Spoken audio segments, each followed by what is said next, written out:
الله نحمده ونستعينه ونستغفره ونعوذ بالله من شرور أنفسنا ومن سيئات أعمالنا من يهده الله فلا مضل له ومن يضلل فلا هادي له وأشهد أن لا إله إلا الله وحده لا شريك له وأشهد أن محمدا عبده ورسوله من يطع الله ورسوله فقد رشد واهتدى ومن يعص الله ورسوله فقد ضل وغوى أما بعد فإن خير الحديث كتاب الله وخير الهدي هدي محمد صلى الله عليه وسلم وشر الأمور محدثاتها وكل محدثة بدعة وكل بدعة ضلالة وكل ضلالة في النار. أعوذ بالله من الشيطان الرجيم. بسم الله الرحمن الرحيم. يا أيها الذين آمنوا لا تقدموا بين يدي الله ورسوله واتقوا الله إن الله سميع عليم.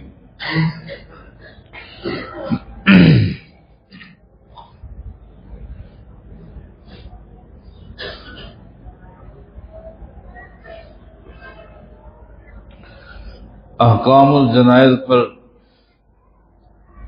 کئی دنوں سے گفتگو جاری ہے. ضمناً منہجی فکری باتیں بھی بیان ہوتی رہتی ہیں.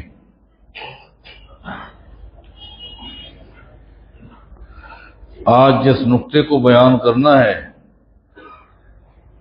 وہ یہ ہے کہ جب بچہ ماں کے پیٹ سے مردہ پیدا ہو اس کی نماز جنازہ ہے یا نہیں ہے تو کب ہے اور کب نہیں ہے.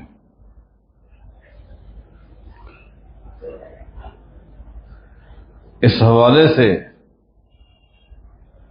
سب سے پہلے آپ صحیح بخاری اور صحیح مسلم کے حوالے سے ایک حدیث سن لیں.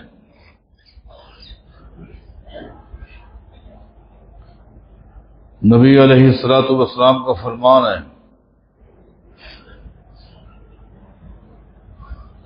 کہ جب مادہ کے رحم میں نطفے کو ٹھہرے ہوئے 4 مہینے ہو جاتے ہیں تو اس وقت کیا ہوتا ہے؟ یبعث اللہ الیہ ملکا باربع کلمات، اللہ تعالیٰ ایک فرشتے کو بھیجتا ہے اور اس فرشتے کو اس نطفے کے حوالے سے 4 معلومات دے کر بھیجتا ہے کہ جا اور وہیں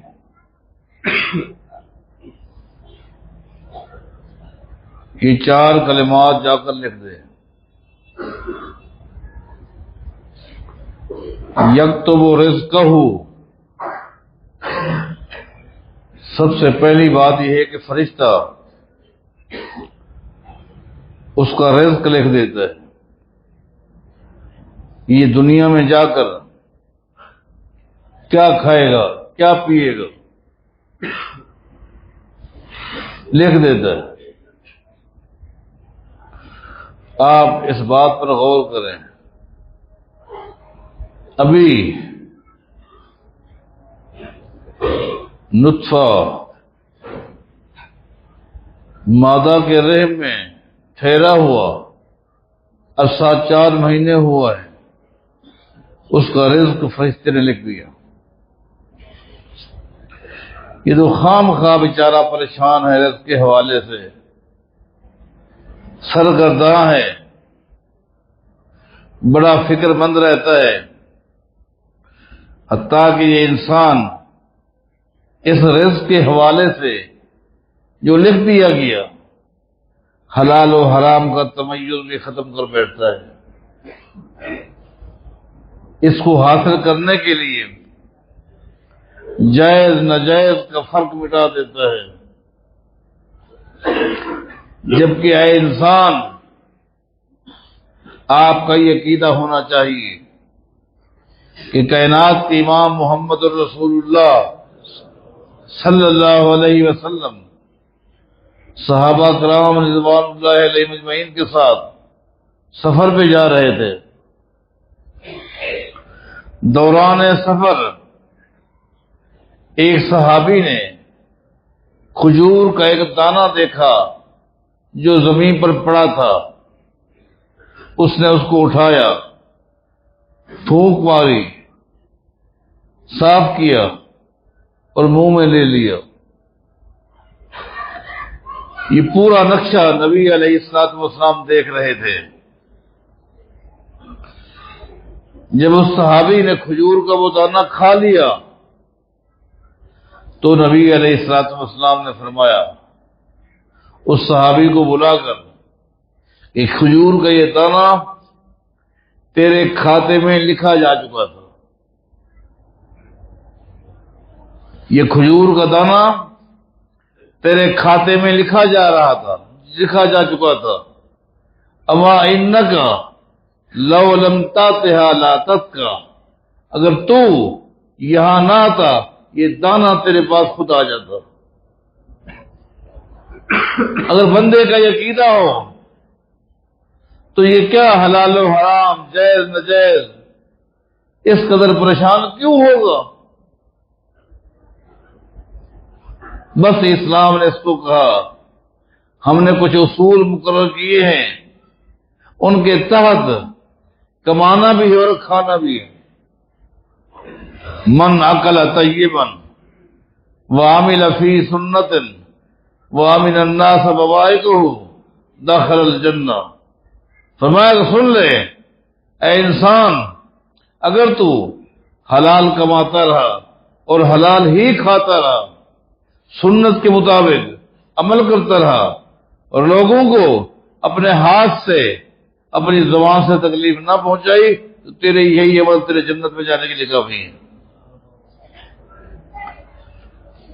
رزق کے حلال کے حوالے سے سوچے، قرآن کریم میں اللہ تعالیٰ نے ایک نبی کو نہیں، دو کو نہیں، بلکہ تمام انبیاء کو خطاب فرمایا، یا ایھا الرسل کلوا من الطیبات واعملوا صالحا انی بما تعملون علیم۔ اے انبیاء کی جماعت، تمام انبیاء کو اللہ پاک خطاب فرماتا ہے، یا ایھا الرسل، رسول کی جماعت، اے انبیاء کی جماعت، کلوا من الطیبات واعملوا صالحا، عمل صالح نیک عمل سے پہلے حلال کھانا ہوگا۔ کیا معنی؟ کہ ہر نبی اپنی امت کو بتا دے عمل کی قبولیت کے لیے رزق حلال شرط ہے۔ اگر آپ کے پاس توحید ہو جس پر آپ کو بڑا گھمنڈ ہے، آپ کے پاس نمازیں، روزے، حج، زکوٰۃ سنت کے مطابق ہوں جن پر آپ کو گھمنڈ ہے، لیکن اگر آپ کے پاس کمائی حلال کی نہ ہو، آپ کا کھانا پینا حلال کرنا ہو، تو آپ کا کوئی عمل اللہ کے یہاں قبول نہیں ہوگا۔ حتیٰ کہ وہ حدیث بارہا اپنے اہل علم سے سنی، طویل سفر کرنے کے بعد بیت اللہ پہنچنے والا حج عمرے کے حوالے سے لبیک لبیک کہتا ہوا سفر کیا، لیکن آسمان سے آواز آئی، مطعمک حرام وملبسک حرام ومشربک حرام انا یستجاب لک۔ لبیک لبیک کہنے والا، اللہم لبیک لبیک لا شریک لک لبیک کہنے والا، سن لے، مطعمک حرام، تیرا کھانا حرام کا، ومشربک حرام، تیرا پینا حرام کا، وَمَلْبَسُكَ حَرَامٌ، تیرا پہننا حرام کا، اَنَّا يُسْتَجَابُ لَكَ، تیری کسی دعا کو قبول نہیں کیا جائے گا۔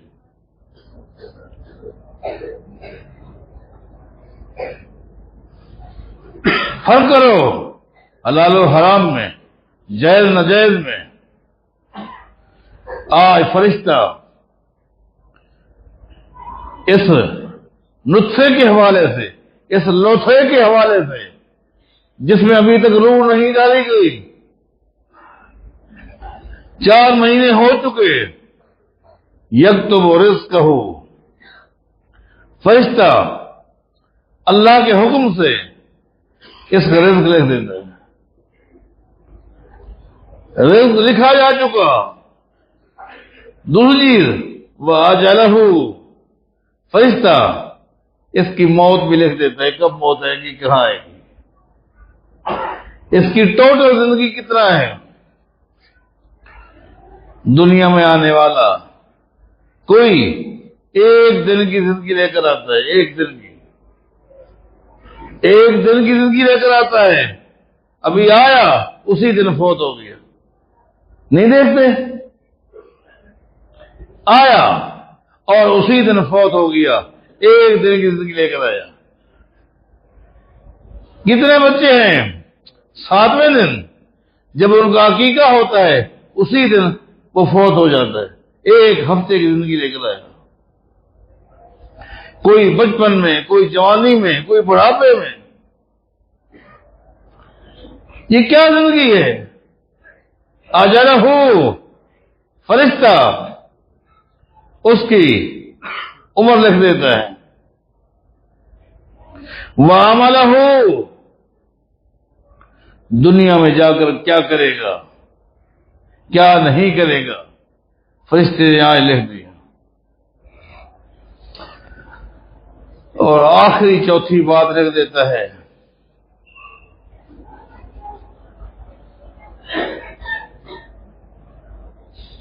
شقی او سعید، یہ شخص خوش نصیب لوگوں میں ہوگا یا بد نصیب لوگوں میں ہوگا، نیک ہوگا یا برا ہوگا، بدبخت ہوگا یا نیک بخت ہوگا، اس طرح سے۔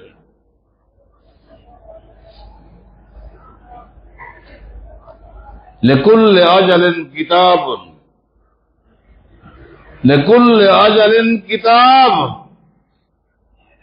اللہ نے قرآن کریم میں کہہ دیا ہر کام کے لیے ایک تحریر لکھی جا چکی ہے، اس نے کہاں کہاں کیا کیا کام کرنا ہے، اس کا نتیجہ کیا نکلے گا، خبیث یا طیب، نیک یا برا،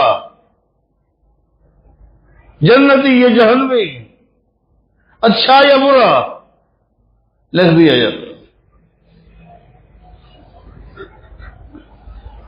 لکل اجل کتاب، ہر چیز اللہ کے علم کے مطابق لکھی جا چکی ہے۔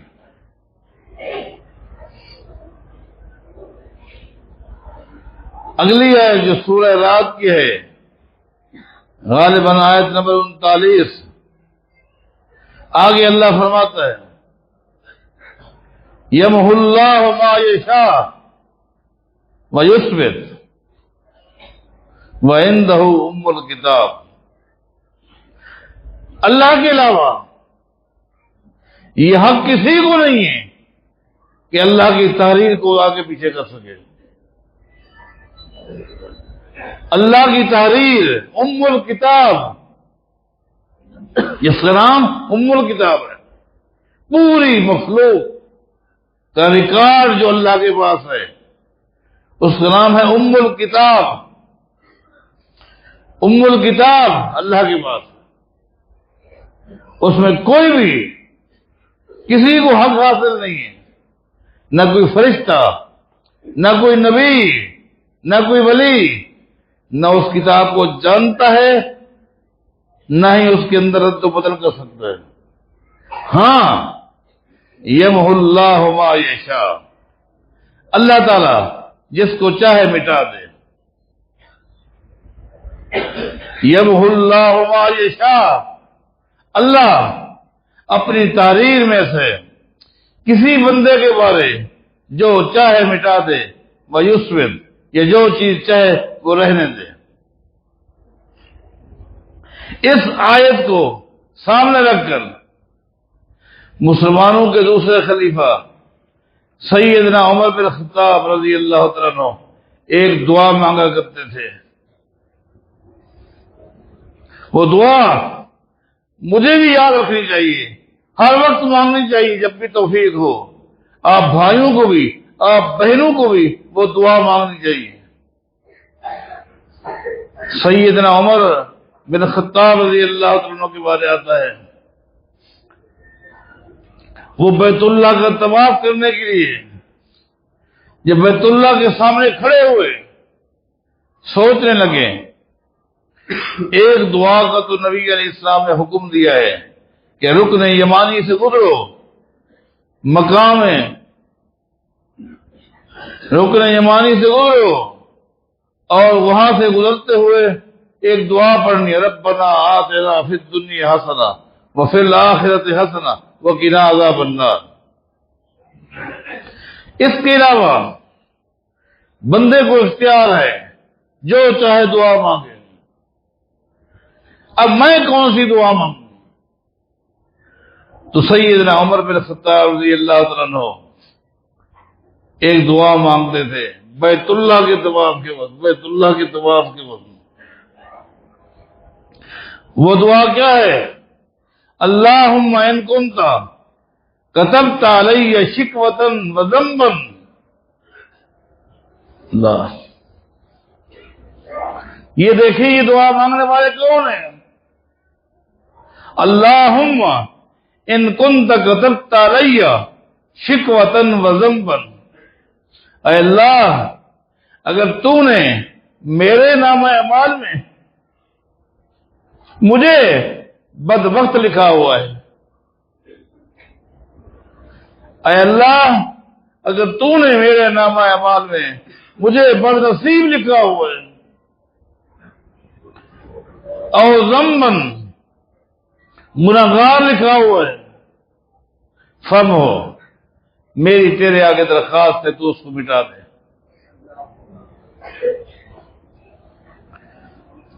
تو اس کو مٹا دے۔ کون کہہ رہے؟ جن کو دنیا میں جنت کی بشارتیں مل چکی ہیں، جن کو دنیا میں جنت کے محلات بتا دیے گئے، حتیٰ کہ آپ نے سنا نبی علیہ السلام فرماتے ہیں پوری جنت میں نے دیکھی، جنت کے کسی محل نے، کسی باغ نے، کسی کوٹھی نے، کسی محلے نے، کسی نہر کے کنارے نے، کسی باغیچے نے مجھے نہیں روکا سوائے ایک محل نے۔ پوری جنت میں ایک محل کے آگے میں رک گیا، اس محل کو دیکھا، اس کوٹھی کو دیکھا، اس بنگلے کو دیکھا، تو وہی محمد کے پاؤں رک گئے صلی اللہ علیہ وسلم، اور دل میں تمنا پیدا ہوئی اللہ کرے یہ گھر میرا ہو۔ سوچ میں پڑ گیا یہ نبی علیہ السلام کا خواب ہے، اور پیغمبر کا خواب حجت ہے۔ کس سے پوچھوں اس گھر کے متعلق؟ دائیں بائیں نگاہ دوڑائی، ایک عورت نظر آئی، اس سے پوچھا لمن ھذا البیت، تو جانتی ہے یہ گھر کس کا ہے؟ اس نے کہا جی ہاں میں جانتی ہوں، لرجل من قریش، ایک قریشی شخص کے لیے اللہ نے گھر بنایا۔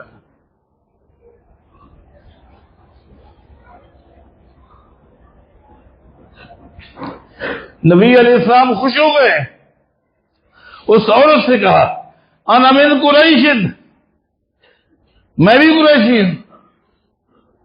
تو نے کہا ایک قریشی کے لیے گھر ہے، انا من قریش، میں بھی قریشی ہوں۔ لمن ھذا البیت، بتا کون سا قریشی ہے؟ کیا نام ہے؟ کس کا گھر ہے؟ کچھ امید ہو گئی تھی یہ گھر میرا ہے۔ اس عورت نے کہا لرجل من امت محمد صلی اللہ علیہ وسلم، زمین کی پشت پر ایک نبی ہے جس کا نام محمد ہے، اس کی امت میں ایک قریشی ہے، ادھر اس ہے۔ نبی علیہ السلام فرماتے ہیں میں نے اس عورت سے کہا انا محمد لمن ھذا البیت، جس نبی کا نام لیا وہ میں ہوں، اب تو بتا یہ گھر کس کا ہے؟ اس نے کہا لعمر بن الخطاب، اے عمر تیرا گھر دیکھ کر دل کرتا تھا اندر جاؤں، اندر دیکھوں، لیکن ولکن ذکرت غیرتک یا عمر، عمر تیری غیرت یاد آ گئی، تو بڑا غیرت مند ہے، نہ تو کسی کے گھر جاتا ہے نہ جانا دیتا ہے اپنے گھر، تیری غیرت یاد آ گئی، میں نہیں کیا، ورنہ دل کرتا تھا۔ نبی علیہ السلام سے عرض کی علیک اغار وبک یا رسول اللہ، اللہ کے نبی آپ کے ساتھ بیٹھا، آپ کا کلمہ پڑھا، آپ سے دین سیکھا، عمل کیا، یہ گھر ملا، آپ جاتے اور میں غیرت کرتا، گھر مل چکا، بشارتیں مل چکی، لیکن پھر بھی بیت اللہ کا طواف کرتے ہوئے دعا پڑھ رہے ہیں اللہم ان کنت کتبت علی شکوۃ او ذنبا، اے اللہ اگر تو نے مجھے میرے نام اعمال میں جہنمی لکھا ہے، بدبخت لکھا ہے، بد نصیب لکھا ہے، گناہگار لکھا ہے، فب ہو اس کو مٹا دے، انکا تمحو ما تشاء وتصبر وعندک ام الکتاب، اے اللہ تو جس کو چاہے مٹا سکتا ہے، میں تو تجھ سے کہہ رہا ہوں اے اللہ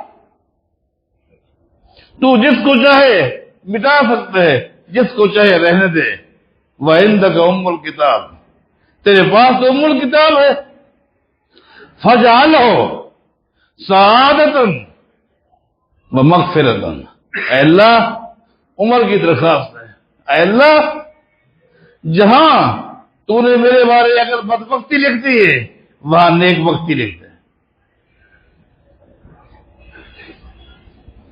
جہاں تو نے میرے گناہ لکھے وہاں تو اپنی بخشش لکھ دے۔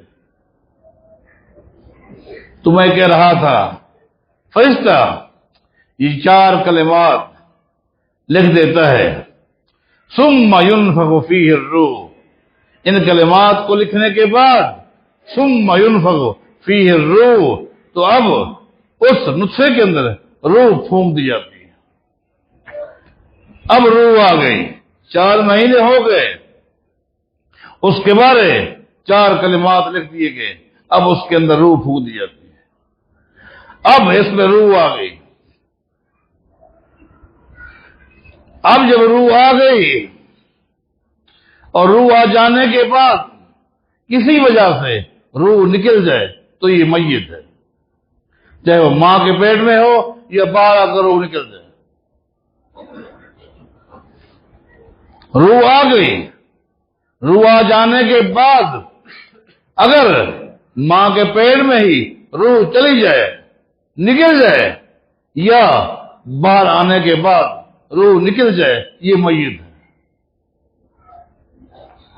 اگرچہ بعض اہل علم اس شکل میں جنازے کو جائز سمجھتے ہیں، بعض ناجائز سمجھتے ہیں، لیکن ناجائز تو انتہائی کم علمی ہے، لیکن افضل کیا ہے؟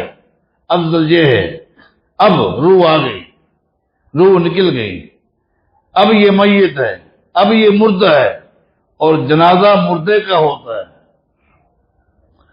چاہے روح ماں کے پیٹ میں نکلی یا باہر آ کے نکلی، اب یہ میت ہے۔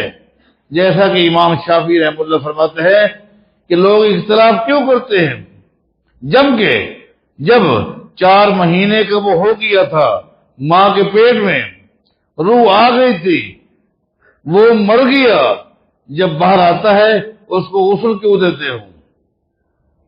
غسل کیوں دیتے ہو؟ نہلانے میں تمہارا اتفاق ہے تو پھر جنازہ بھی ہونا چاہیے۔ نبی علیہ السلام کا فرمان ہے، جیسا کہ مسند احمد کی حدیث ہے اور ابو داؤد کے نبی حدیث موجود ہے، وَالسَّقْطَ یُصَلَّىٰ عَلَيْهِ، سقط کہتے ہیں اس بچے کو جو مردہ پیدا ہو، جو بچہ مردہ پیدا ہو اس کو عربی میں کہتے ہیں السقط، کہ گویا کہ ماں کے پیٹ میں روح آ گئی تھی لیکن مردہ ہو گیا تھا اور پیدا ہوا، یہ سقط ہے۔ تو نبی علیہ السلام فرماتے ہیں وَالسَّقْطَ یُصَلَّىٰ عَلَيْهِ، اس سقط پر، ماں کے پیٹ میں مر جانے والا مردہ پیدا ہونے والا بچہ، اس پر جنازہ پڑھایا جائے گا، البتہ وَيُدْعَىٰ لِوَالِدَيْهِ، وَيُدْعَىٰ لِوَالِدَيْهِ بِالْمَغْفِرَةِ وَالرَّحْمَةِ، ہاں نماز جنازہ میں اس کے والدین کے لیے خاص طور پر دعائیں کی جائے گی۔ اللہم اجعلہ لنا سلفا وفرتا وذخرا واجرا واجعلہ لنا شافعا ومشفعا، یہ سب سے یہ دعائیں ثابت ہے، بعض صحابہ سے، بعض تابعین سے اس طرح کی دعائیں ثابت ہیں کہ بچے کے لیے جب اس کی نماز جنازہ پڑھی جائے، افضل جنازہ پڑھنا ہے، نہ پڑھنا اگرچہ جائز ہے لیکن افضل یہ ہے اس بچے کی نماز جنازہ پڑھی جائے۔ وَالسَّقْطُ یُصَلَّىٰ عَلَيْهِ، سقط کے اوپر نماز جنازہ پڑھی جائے گی۔ تو یہ ایک مسئلہ تھا، آیا اس بچے کی نماز جنازہ ہے یا نہیں ہے، تو لہذا راجح بات یہی ہے، افضل یہی ہے، اگرچہ نہ پڑھنے کا جواز ہے لیکن افضل یہ ہے اس کی نماز جنازہ پڑھی جائے، اس لیے کہ روح آ گئی تھی۔ جب روح آ گئی تھی، اب یہ عورت کسی سے لڑائی جھگڑے کی شکل میں یہ بچہ مر جاتا ہے تو پھر کیوں قانون ہے؟ اس کے لیے قانون کیوں ہے؟ اس کے لیے قوانین ہیں۔ بچے کی روح آ گئی تھی، اب وراثت کے حوالے سے اس کے لیے قانون کیوں ہے؟ غسل کے حوالے سے قانون کیوں ہے؟ لہذا اس کی نماز جنازہ پڑھنا افضل عمل ہے۔ اللہ تعالی ہم سب کو شریعت کے مطابق چلنے کی توفیق عطا فرمائے۔